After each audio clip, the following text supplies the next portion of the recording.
Hello everyone, it's me again, Ikang, and welcome back to another VLOG vlog.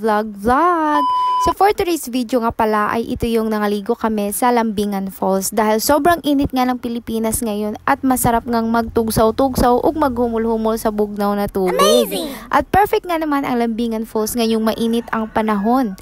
At short trivia lang naman, ang Lambingan Falls ay matatagpuan dito sa Municipality of Habonga, located at Barangay San Jose, Habonga, Agusan del Norte, sa coastal area na ng municipality, at it is one of the tourist destination here in Habonga. And I am a proud Habunganon, so dapat isupport natin ang sariling atin at atong i-promote ang mga tourist attraction diri sa atong munisipyo, di ba? Okay. Sa bandang alas 3 na pala kami bumiyahe dahil nga on the spot lang naman ang pangaligong ito at hindi pinagplanuhan. Dahil mas natutuloy pa talaga ang wa giplano kaysa giplano, di ba? Tinood no? Yun nga, madali lang din naman kaming nakarating dahil hanutoy naman ang dagan sa ato ang biyahe kay hindi na mahirap ang daan. Concrete na nga yung daan kaya mas napapadali na yung biyahe, hindi natulad dati na dugay gud ka makaabot kay libaong gyud o gamay pa ang dalan. Pero ngayon malawak na siya at yun nga, huy. So nindot na ang kalsada no. Og napay mga areas di ay nga under construction pa pero lagi mao to nindot na siya ang dalan. So nakaabot na pala kami dito sa barangay Magdaguok no, na nami sa coastal area, sa dagat na nga area, at papunta na kami niya ng San Jose. Kay Magdaguok pa man ang una, adisir ang San Jose. So diri sa San Jose is napagyo mga kalsada gyud nga wala pa gyud siya na concrete. So mao nang libaong pa ang kuan dalan. Abog pa gyud kaayo. So mao tong nakaabot na mi sa Lambingan. Uy, Lambingan, wa pa rin mi nakaabot. So, pag abot ninyo sa San Jose, naara gyud siya sa pag-abot gyud, makita-an gyud ninyo ang signage dira nga welcome to Lambingan Falls. So, mao to namalit sa dayon mi og amo ang pagkaon. Uy, nabisaya naman tagbalik ani. So, yun nga, bumili na kami ng aming mga pagkain. Dahil hindi na kami nagdala ng pagkain namin kasi nga on the spot lang naman to, so wala na gyud mi nakaluto dahil kung say amo ang dadoon. So namalit na lang mi og chicheria pag yun do mga junk foods at yun may 1.5. So papunta na kami niya ng Lambingan Falls at yung mga motor ay nasa doon lang sa labas dahil may bayad naman pag pinasok mo pa yung motor. So doon na lang sa labas no para di na takabayad. Huy. So yan nga, pag hindi ka pa makaabot ng Lambingan Falls, kailangan mo pang magbaktas-baktas dyan ng mga ilang minuto. Pero hindi na siya ganong kahirap. Di tulad nung dati no na hindi pa talaga siya, wala pa siya gitarong yun ang mga agihanan.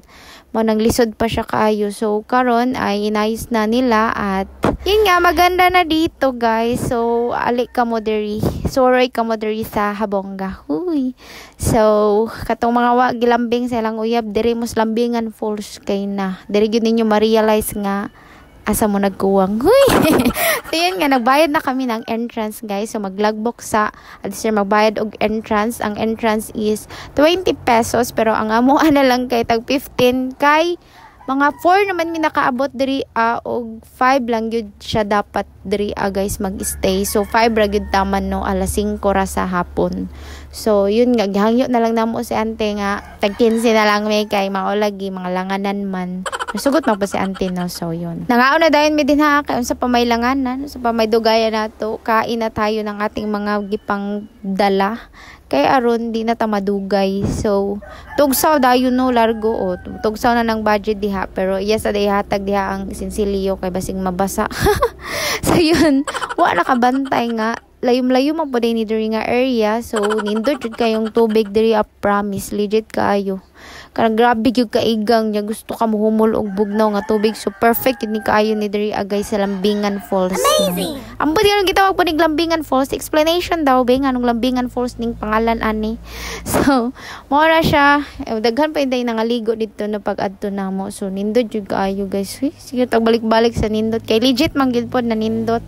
So bugnaw kayo, fresh kayo ang tubig. So meron din naman sila dito sa taas na na payong-payong. So hindi na pala kami nagbayad dito ay wow, kabalo kung na siya bayad guys pero wala man mi siya gisukot. So murag libre ra ning mga payong-payong diri.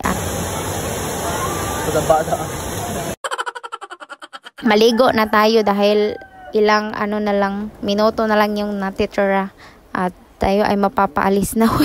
Charis. So yun nga, maligo na tayo guys. Ligo-ligo tayo dito.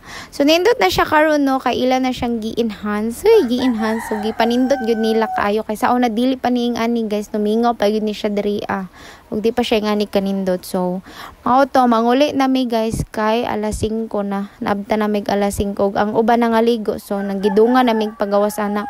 Pero pag gawas na mo no napay nanulo didto.